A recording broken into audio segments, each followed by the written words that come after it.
to another video. Today is just enough. Today we've got my Nerf gun here, but we're gonna add some attachments to it.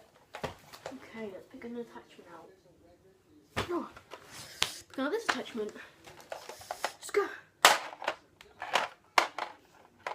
Oh, let's see. So we have to clip it in like this.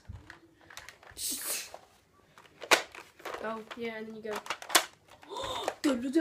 Alright, now I'm putting another attachment out. Here